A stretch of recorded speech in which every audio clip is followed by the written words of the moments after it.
Hey, everybody. This is Crystal Jordan. We're back with Reality Check, and I'm back with Dr. Torri Evans. I apologize. I feel like this conversation is so important, and as soon as we started this conversation, it's raining, and the outdoor element where Dr. Torri has had us all the way out. So I apologize for you guys, for us clicking out. But again, we're back, and Dr. Torri Evans is the founder of Fatherless Generation. The organization is committed to helping fathers reunite with their children. There's so many fathers. There's so many fatherless children. Dr. Torri was saying that she started this entire nonprofit because of her own journey with her own father, and we'll get into more of that in a bit. I connected with her when she and I met. I automatically felt that connection. I grew up a fatherless daughter as well. And I think that we like to say that, you could be fine with one parent. My mother was awesome. I'm sure her mother was awesome, but there's nothing like the presence of a father in a child's life. It doesn't matter if that's a boy. It doesn't matter if that's a girl. Fathers are necessary. Fathers are important. So we're talking about future Ciara Russell Wilson. Obviously, Ciara at one point was into Future and everything that Future had going on. He already had a few children. I think there were three or four children at that time. There were pictures of them all out together, trying to get to know his, the other mothers of his children. And the relationship went south. Ciara and her child moved on. She was a single parent for a short while. Knight in shining armor comes into her life. And then all of a sudden we see Russell with baby Future in the parental role, and social media goes crazy. We see him throwing a football back and forth with stepdad. And Future's human. That had to bother him. Not that another man is in there taking care of his child, but because it was so obviously celebrated, this relationship, and he was on the outs, right? So now we see there's another, Ciara had another baby, so they have a daughter and a new baby on the way, and now Future is on child number 9. So I asked Dr. Torri the question, what do you feel when you see Ciara and Russell together, and there's a message that Future's not really needed in this equation for this child anymore? He has all this going on over here. We would rather not be a part of that. What do you say to this situation? Let's get into this conversation of what this looks like. Number one, it's heartbreaking for the child. That's just number one. The child doesn't know it's heartbreaking at this stage, as I was saying before. They'll learn that much later in their journey.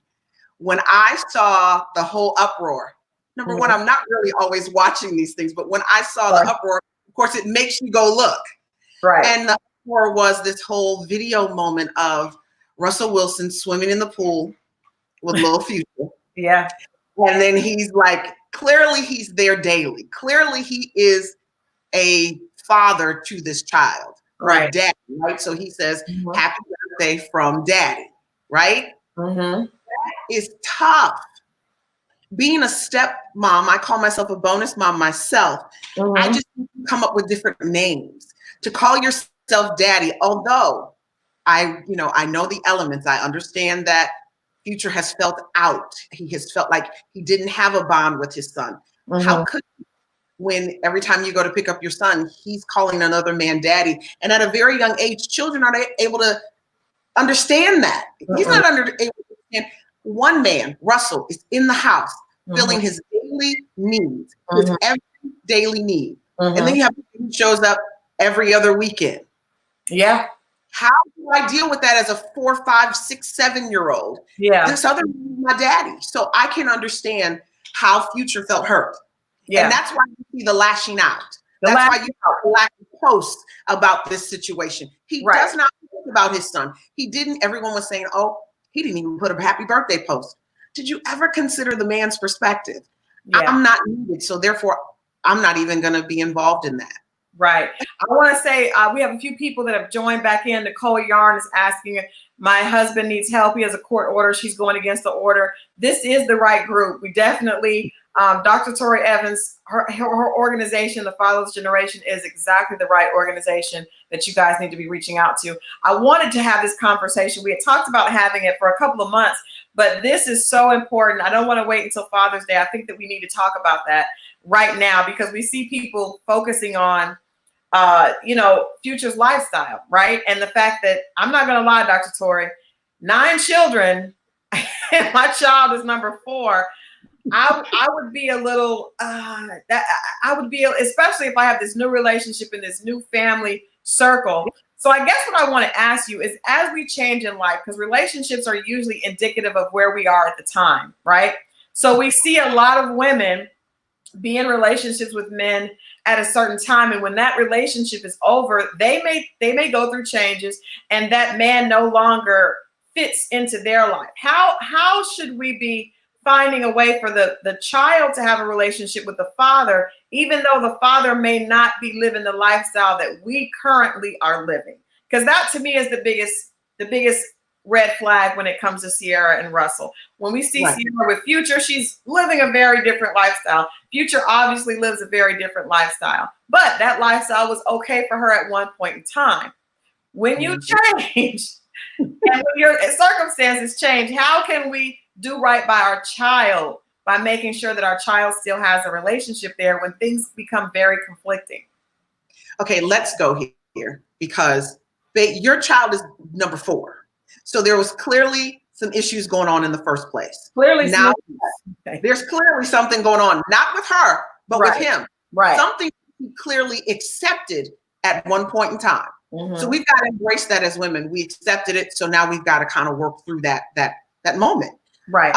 When I'm looking at Ciara now and the love and the life and how they share their children, I'm going to talk about social media when you have a co-parenting situation.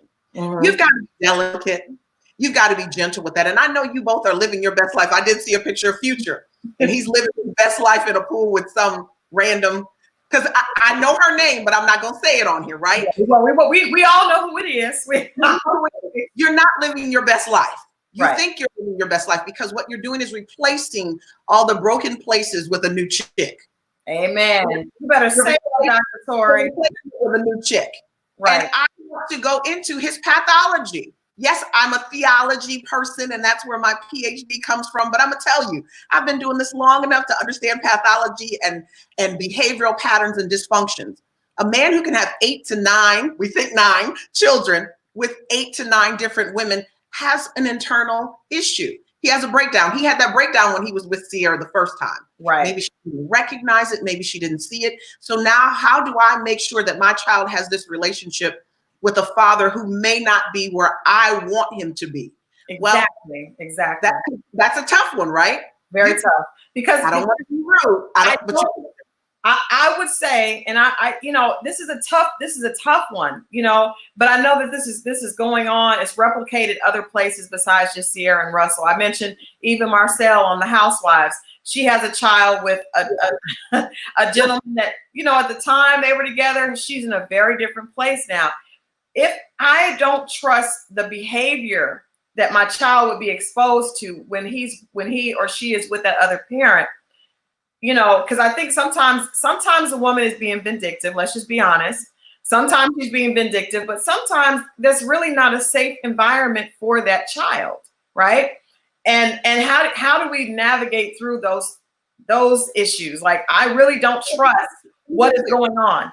It is a protection thing, but women don't protect like men protect. So we have to be clear. Are we protecting or are we alienating? I want that to be my baby mama not letting me see my kids. That's what this whole term, parental alienation. Are you really protecting or are you alienating? And if the individual is not where they need to be, there are things you can put in place. Number one, let's put some boundaries in place when it comes to the relationship between you and him. A lot of times women don't even put a boundary in place. They don't have a Russell to keep the boundary in place, right? So let's put a boundary in place to make sure that we don't violate that boundary. How you're supposed to treat the child, where you're supposed to go with the child. Men, I know you don't like all of that because you're like, I'm the father, but if you know, you've got to be honest with yourself that you are not the best fit for this child in the season you're in, running through women, living any kind of lifestyle, doing what it is you do. I'm gonna hit you with that. You've got to be honest about that. But women, you also have to leave the door open. You cannot just cut off a man's rights, because I'm going to tell you why. The child needs that father. I was having a conversation with a friend one time, and what came out of that conversation is I need to be present for my children so I can speak to the part of me that's in them. does not have the same DNA as Little Future. Yeah. And there's Little Future has in his DNA that Big Future. Little Future has Big Future in his DNA. Doesn't matter what you say.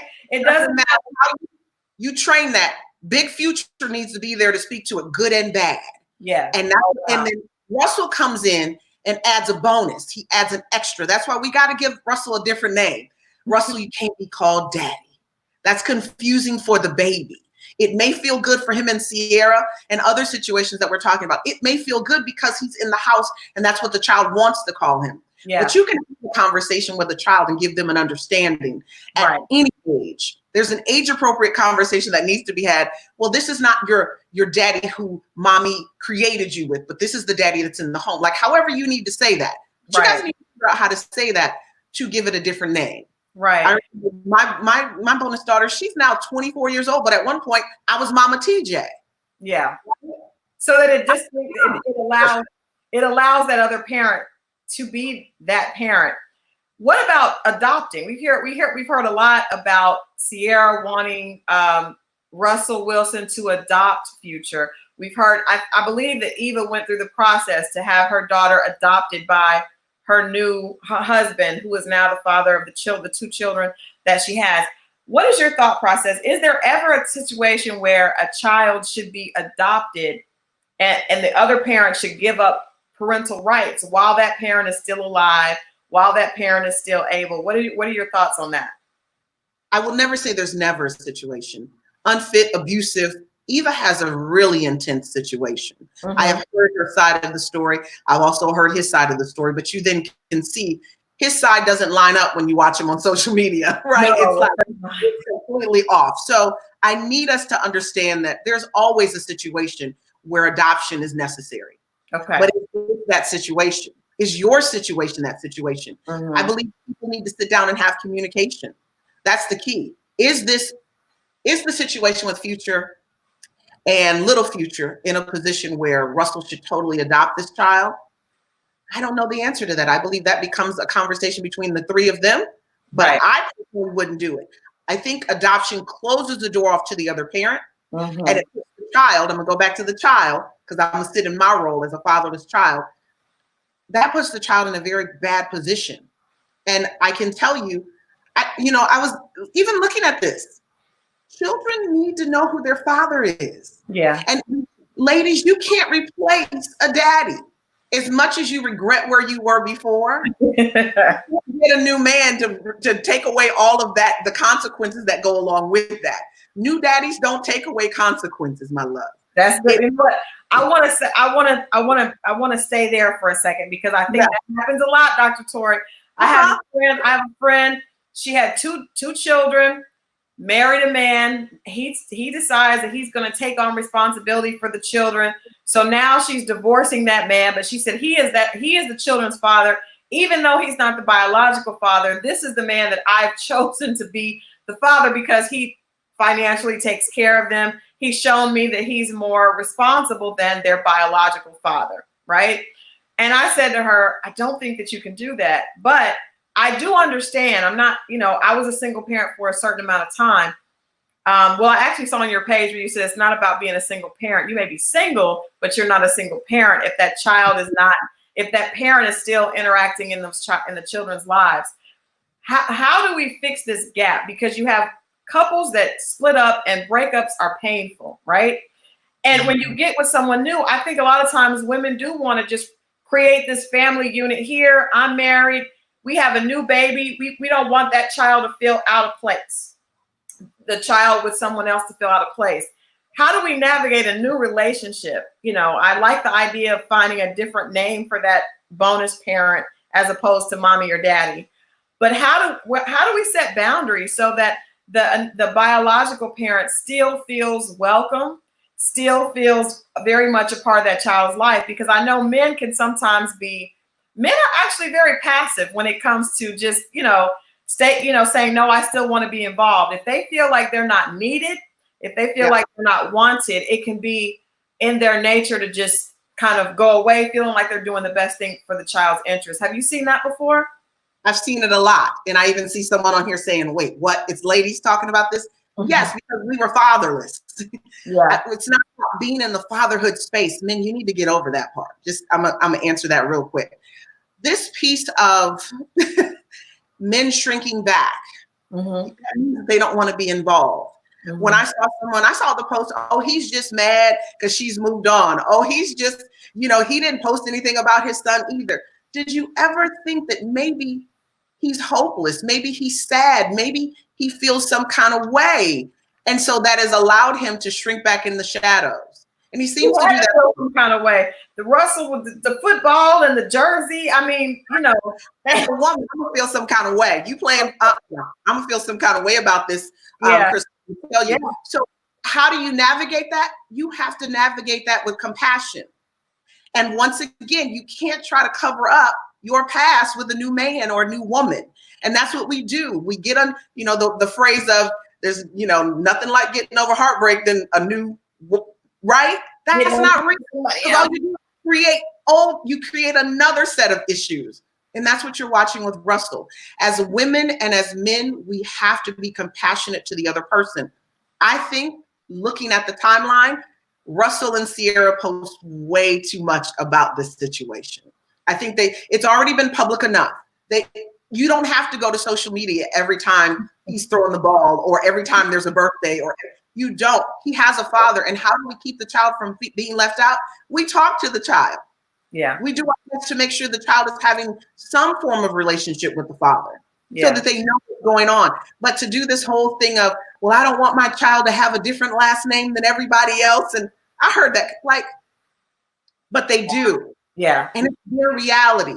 And if you continue to try to basically cancel out the past, you're going to feel that in the long run. You know how many adults come to me and they're broken and they're not sure how to navigate it because maybe their mom lied or their dad promised he was going to show up and he didn't show up. Yeah. I'm not going to excuse that behavior. That goes into boundaries. The child is from a different parent. So it's not about being left out. Learn how to communicate with your children. You tell them all the time to use their words. So now you have to use words with them. Right. And you have to see past your own hurt. Because I think a lot of this is, I hear that Ciara and Future don't have the type of relationship where they can talk. And that's very common in breakups. Sometimes, whenever you love somebody, you can also, it seems like you also have the ability to hate them as well. So that happens. Dr. Torri, your work is so important because it's so, we don't have organizations that reach out to men. So when I heard that this organization, the purpose of it is to reunite men and to give men a voice. Talk a little bit about some of the heartbreaking stories, because the things that you shared with me made me want to be a part of this. Share a little bit about some of the things that you've heard, some of the situations, so that women listening hopefully can hear that and understand what their actions could possibly do to their child and, to that partner that they may not be as angry with 10 years down the road, as they are right now. Yeah, because everything will come full circle. Healing will show up, right? Some of the stories, men call me by the thousands, which is insane to have that be a real thing in my journey. But I can tell you when men are calling, what they're saying is, they're having everything from, I messed up. I was young and I made some really bad decisions. Men are owning their mistakes in this conversation. They're not running game on me. Some people think that. They're also telling me, hey, I'm being forced out. She's not obeying the order. Women, we do that. Let's keep it real about who we are and what we've done. But what keeps coming up is, what story? There are a number of men who, when they reach out to me, they may have new families, but they never forget the child. They never forget the one that was left behind. They never forget the one that they've had to fight for. They spent thousands of dollars or hundreds of thousands of dollars. I have those moments. I have dads who, they've never even met their child. Maybe mom moved. Maybe it was just a one-night stand. It was a fling. And later on, they found out that they had a child and they didn't know how to engage the child because, like Future said, I don't even have a bond with this child. There's this place of hopelessness. Yeah. But this is what I want women to hear. When men are talking and they're speaking from a voice of a father, do we become uncomfortable? Does it feel like an attack on us? And if it does, that just means that you've not talked to a man in a long time. Because we grow up fatherless. We don't know the voice of a father. Right. And in not knowing that voice, when a man speaks, we get defensive, it's uncomfortable, and it's all these things. But have you talked to men about how they're feeling about their children? Because there's enough stuff on TV, in magazines, on social media that says men, especially Black men, don't want to be present. Yes, that's so true. I want to ask this, Dr. Torri. This was I want to keep talking about headlines. We talked about Future. I want to go back to talk about T.I. and the situation with his daughter, because when he mentioned that he wanted to go to the doctor with his daughter and make sure that she was still a virgin, social media went crazy, right? Yeah. And I'm thinking that as a mother of a young woman, I wish that her father felt like that, and he may. I think, and he was attacked, and I saw him go on Red Table Talk and speak to Jada Pinkett, Willow, and her mother about it. But I just feel like what you said is so true. We have not listened to the way men protect. Yeah. So when we hear that, we look at the way we protect, and women are a lot, we're nurturing, but a man's protection is different than a mother's protection. So what were your thoughts on that? And I felt like none of us were standing up for the fact that this is a man who is committed to protecting and loving on his daughters. Why aren't we celebrating that as opposed to, saying that he's being intrusive? We can't celebrate that because we have been raised by our single moms. We don't recognize how a father moves, what he's saying. And so when T.I. came out with all of this, we were all like, what in the world? My first thought was, okay, I think that's weird that you're checking the hymen, but I'm proud that you're going to the doctor. I'm proud that you're involved in her health, because I've never even heard a man talk about his daughter in the way that he did. Yeah. I'm concerned about her health. I go to the OBGYN with her. All we heard was he makes sure her hymen is good. No, there are other things that are happening. T.I. is involved. Let me this question. Let me put this out here. Do you know how hard it is to be an active participant in your child's life outside of the home? Do you know how difficult that is? Not only for the two parents, but also for the child to be able to respect and love and care for a parent when they're outside the home. His daughter really had some respect for him. She didn't like that he blasted and put her info online. I did see that. But she had respect enough for her father to allow him into that space with her. A lot of us girls would be like, no, you don't recognize it. We haven't had that. And I will say this, we haven't had that protector. And as a result of that, we're left vulnerable. And you let a lot of men in your space that shouldn't be there because you haven't had that protection. I've talked to men who have told me that when they go to a woman's house and there's a father there, their energy was different than when it was just a mother. Like if there's a father there, if a guy comes to T.I.'s house, he knows there's some accountability here, right? We got to celebrate that. When a man comes to a house and it's the mother and the mother's looking at the same thing the daughter is. We don't have that other perspective. And I think that, as a community, and I'm definitely an advocate of Black family, we have to allow men to be men. We can't only allow them in when they're doing things the way we want them to do it, Well, let's go there. Because the role of a father, if you grow up fatherless, you don't know that. That's so true. What happens to a lot of women is we try to make men mothers.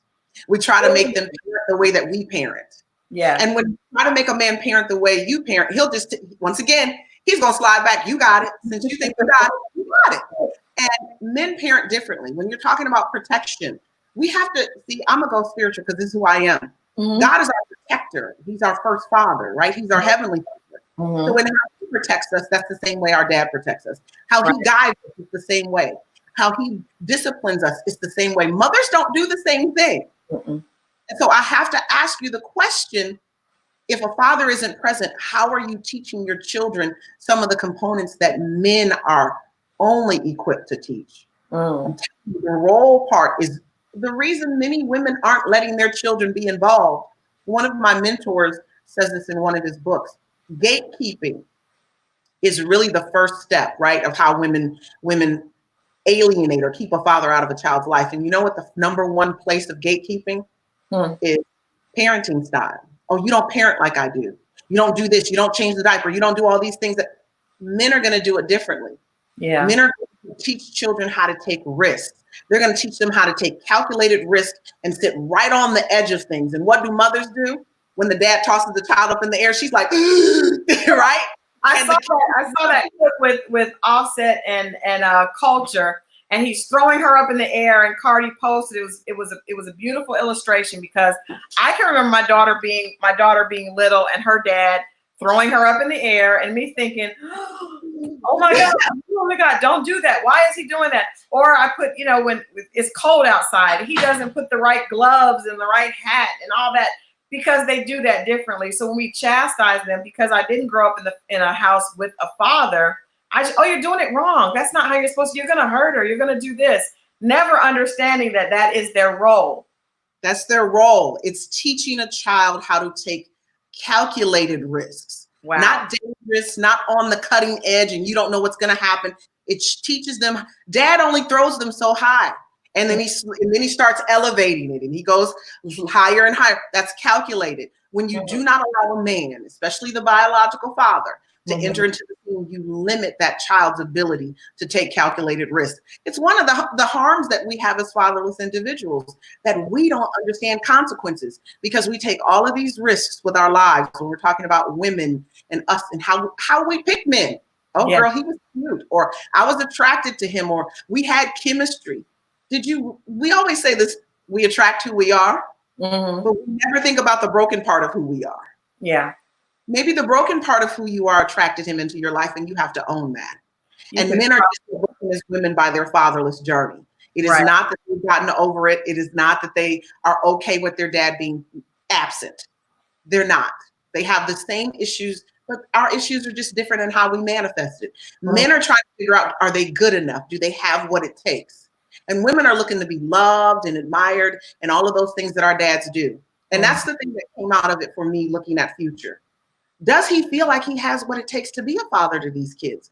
Because as I scoured the internet for his family and his father, I saw nothing. You see his mom. Yeah. Very strong mother. And when I see nothing, it tells me that maybe he's dealing with some internal things, that you can have multiple children with multiple women, and you kind of say, you know what, maybe I shouldn't be involved. I'm going to ask him, does he feel like he has what it takes to be a father to them, or does he feel inadequate? And a lot of men, after you moved on in a situation and you showing all your new shiny man and your knight in shining armors, everybody's calling them. I prayed for this one. Did you not pray for the last one? Like, come on. I do not know. I can neither confirm or deny if she prayed for Future, but what I do know is that God loves us all, and God is not a respecter of persons. So Future is just as important as Russell. Russell's in a better place as far as being from what we see on the outside, because we don't really know what his heart is or what Future's heart is. We're just speculating, for the sake of the conversation. But I do know that God has concern in each situation, and baby Future is going to want a relationship with his father, no matter what his mother says, no matter what social media says, because that's his father. And that's one thing that is going to come true. I want to ask you, there was a post on the Fatherless Generation. I want to make sure we give out the information to people that need it. But there was a post that said that if you've grown up without a father, and this is for men or women, you can be sure that your marriage you're going to deal with those issues in a marriage, right? You're going to deal with those issues in a relationship. Talk a little bit more about how we see the manifestation of that disconnect and that emptiness that comes from a father not being in the home or involved. How do we see that play out in adults as they get into relationships, intimate relationships especially? We see it play out in multiple ways, but let me tell you the number one way that I see it play out. It's divorce. It is. In divorce, right? Breakups, divorce, separation, whatever we want to call it. And it's this thing of irreconcilable differences. I am married. I'm fatherless. He was fatherless. I reunited with my father. My husband had a reunite moment as well. It's doing the work of healing from your past and not denying it. You have to do the work so that you do not become a part of the statistic. The statistics say 92% of fatherless individuals divorce once they're married. Once they're married. And I want to say, ladies, brace yourselves. If we get married, it is like 711 times more likely that we won't even get married as fatherless girls, as fatherless daughters. It's some crazy number. And I had to keep looking and it kept coming up. How is that even a number? Right. When I'm working with individuals and I am telling them you have to heal, they kind of ignore it. And then you have broken relationship after broken relationship after broken relationship. And then you raise children in trauma. Then as women, guess what? I don't need a man. Yeah. Yeah. I grew up fine. I ended up just fine. And my children will do the same. Yeah. I need people to understand that the reason that you're having multiple relationships that don't end well is more than likely you have something that psychologists call attraction deprivation. You're attracted to the kind of person that the father that maybe you were told he was like, or the father that you actually have, that a person is going to more than likely abandon you and reject you the way that the person, the father or the mother, some people have mother issues. Yeah, people have mother issues as well. Yeah, you're gonna attract that same kind of person into your life who then repeats the cycle with you. You've got to deal with this emptiness, this void, and not ignore it. Not say, "Well, I'm fine," knowing that you're not fine. Right. Right. We're not Crystal, but we stay up. I definitely. Yeah, definitely, experience that. I think I want to speak. I know we're running out of time, but I want you to speak real quickly to that idea right there. There's, and I've heard men vocalize the fact that there's a movement of I don't need a man in my life, right? My kids and I will be fine.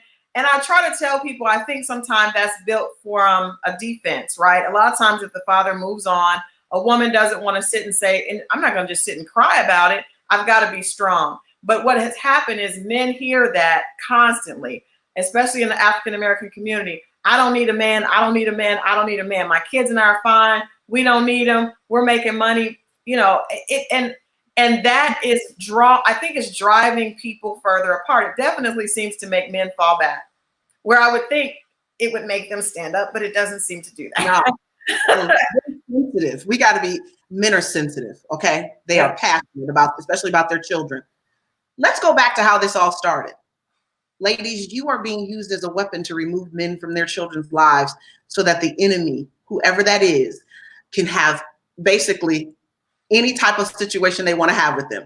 It's emotionally heartbreaking. It's devastating to their development. It's all of these things that psychologist says, but it's also the things that God says that it's going to be. They're not going to be equipped to be who God has called them to be and who they're intended to be. And when I am looking at broken relationships and how we try to partner together and put things together and patch things together, you have to go to the specialist to get the help that you need. And I want to be clear on that. I am a coach. I am someone who's done this for years. I'm a fatherless daughter. I'm a minister. But you've got to go to the therapist to get this stuff patched up. You have to go to the therapist to get the healing that you need. Yeah. When you're talking about all of the statistics and the hurt and the pain, I need dads to know that if you think that you being absent is better than you being present, you're wrong.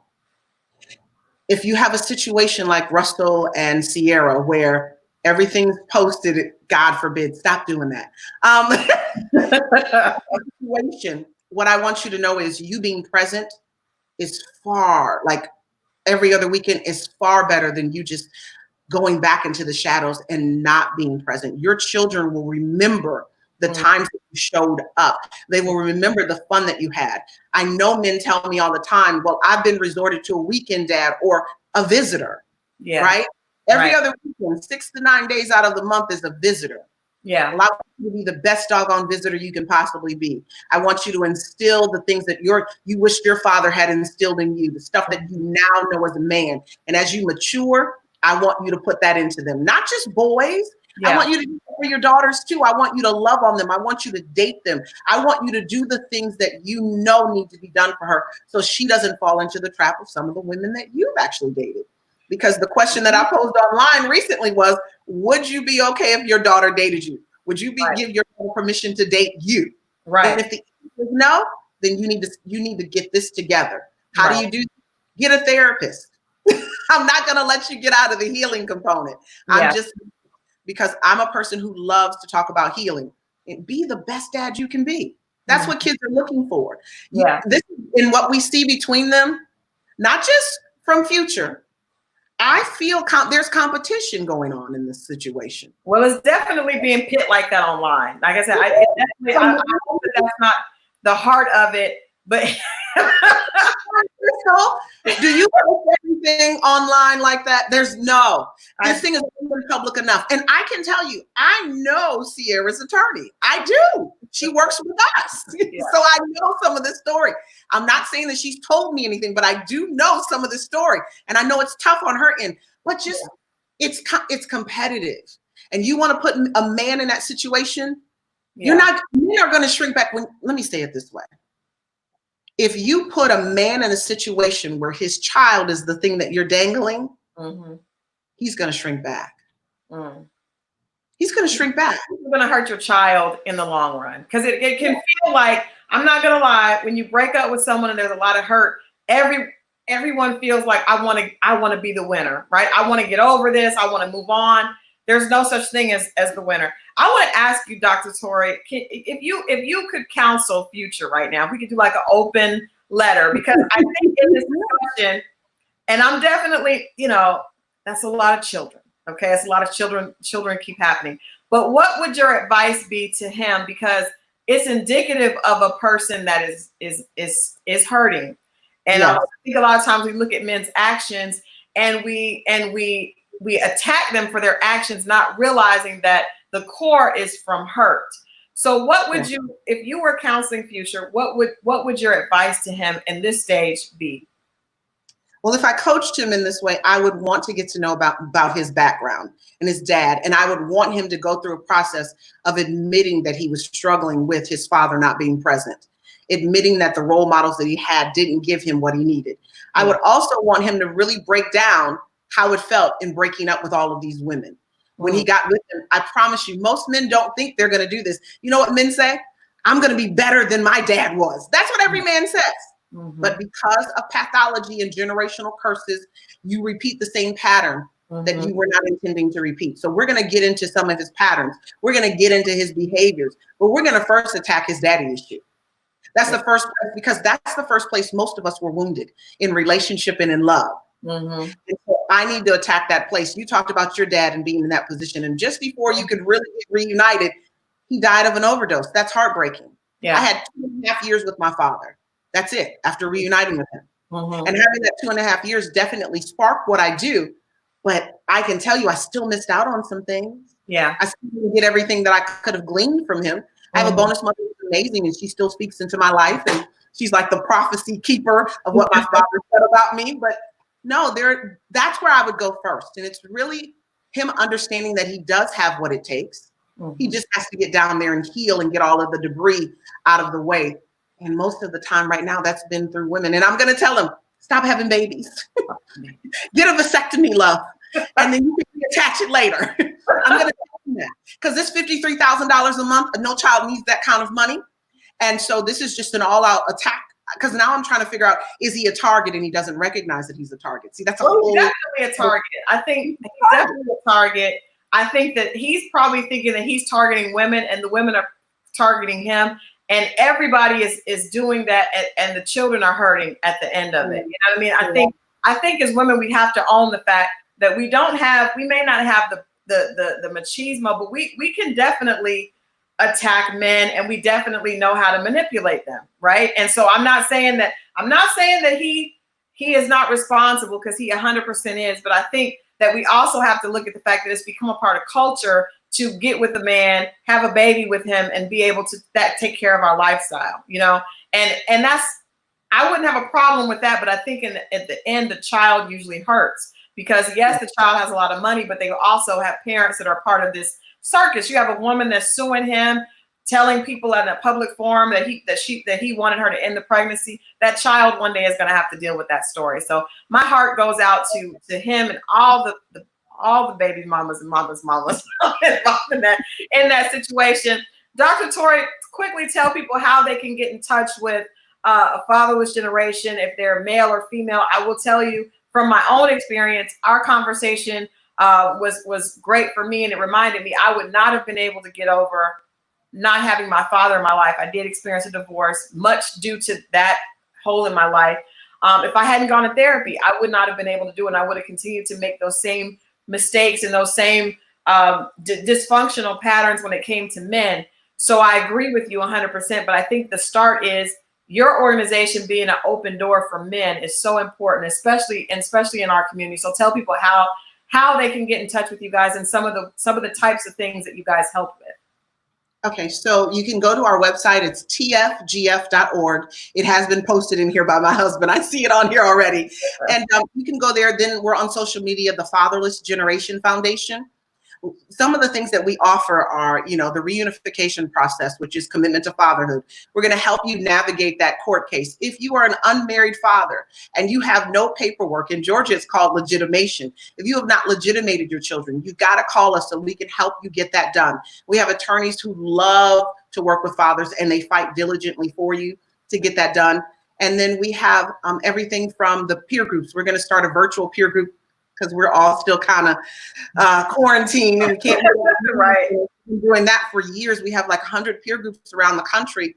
And because kids can't meet up, we've had to figure out a different way. So June 1st, we are launching our first virtual peer group where some of the kids who were previously in that group will get to come on. And then we'll allow others across the country to be added in. And it's based on age. We want kids to learn how to cope with not having their parents involved or their father involved, but also helping them navigate not to repeat the cycle, right? That's part of the conversation, giving them the confidence, the self-esteem, all of the character and leadership development, all of those things. And then the other thing that I love that I do is every Tuesday night, tomorrow night at 9 p.m. on our Facebook page, on the Fatherless Generation Foundation's Facebook page, I do what is called Healing Tuesday. Okay. So we talk about everything from fatherlessness and gender identity issues, fatherlessness in the Bible. Tomorrow, we will end our series on fatherlessness and sexual abuse. We've talked about being sexually abused, me going through sexual abuse. A number of people who are growing up fatherless go through sexual abuse. Yeah. And tomorrow, we will have an individual who's a social worker and a professor out of Canada. She will talk to parents about how do you navigate when your children come to you and tell you that they've been sexually abused, because that was the issue that came out in the first episode of this series, that most people had forgiven their attacker, but they hadn't forgiven the parent on how they handle it. Wow. And so that's the stuff that we're doing because we need us whole. The next generation needs us whole. And that's what I'm doing. I'm making sure, and that's I've Got Daddy Issues. And once we get back going, we will continue the I've Got Daddy Issues tour, where you can come as an adult and really get poured into and allow all of that to come out in an intimate healing experience. Yeah. I have to share this story. I know I shared it with you in one of our conversations, Torri. I grew up without my father, so I dedicated my first book to my father as a daddyless daughter.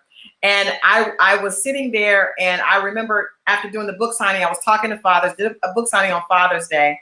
One of the most beautiful experiences of my life, to be able to talk to fathers about how my father's presence was missed. Even though I had a great mother, his presence was always missed. And so I was talking, this guy came up at the very end. He was a little standoffish, and I welcomed him over, and he had tears in his eyes. And he said that he had felt as though he didn't have anything to offer his daughters. His wife and he divorced, he lost his job, and he just didn't feel like he was important to their growth. And he learned that his daughters had been sexually abused by a man that she had gotten with after him. And he felt such guilt that he couldn't barely lift his head to look me in the face, much less go back and find his daughters. And they were preteens then. And he said, I just can't face him. And he broke down. And I felt at that moment, I knew that my father not being there and me being able to vocalize that in a way that I don't know a lot of women do. I feel like that was a gift for me to be able to give him. I said, you are always needed. You're always necessary to this equation. You have to find the courage to go back and to reunite with them because they need you. They need you. There's not money. I think we've taught men that they are the equivalent of their paycheck and their pocketbook, and that's not true. Their time, their love, the way they protect, the way they interact is necessary. And I got a chance to just see that one man. I'll never forget that. It was 2007 Father's Day. But just to see that pain, and I said, as women, we have to stop. Ladies, we have to stop, and we have to think long term for our children, as opposed to regurgitating the hurt that we've dealt with onto them. So I salute you, Dr. Torri, for the work that you're doing, giving men a voice, giving new families a voice, because there are some women that are trying to help the man that they're with to go back and have the courage to reconnect with his children. So You guys are doing great work. This is the type of organization that we need before we can move on and get into a different place as a community. We have to heal our family. So I hope that people will tune in tomorrow on Instagram for what is it again? Tuesday, the Healing Tuesday. Right? Yeah, it's on Facebook Live. We do it on Facebook Live at this point. Live. Okay, great. It's on YouTube and Facebook at the same time. Yeah. Okay. So we'll put that in the conversation. Thank you guys so much. Hey Jimmy, I see a few people have chimed in. Jamie, thank you so much for watching. Thank you guys for bearing with us. But this conversation was just too important for us not to do. We want to come back and honor fathers in a couple of weeks for Father's Day. I want to talk about how we can, as women, how we can support and celebrate fatherhood and make men understand how important they are in our families, how we can change this narrative that we don't appreciate and respect fathers. So we're going to come back, have Dr. Torri come back to Reality Check next month. But I wanted to talk about Future. Hopefully Future and baby Future and Ciara and Russell will all be able to heal this so that they have baby Future has two fathers, which is great for a child to be able to have two places of support and love. That's always better than not having the one that that is a part of your biological makeup. So thank you again, Dr. Torri. We're going to catch up soon and have you back in June. Thank you guys again for watching, and I will see you Friday right here on Rolling Out at 2 o'clock for the next edition of Reality Check. See you next time.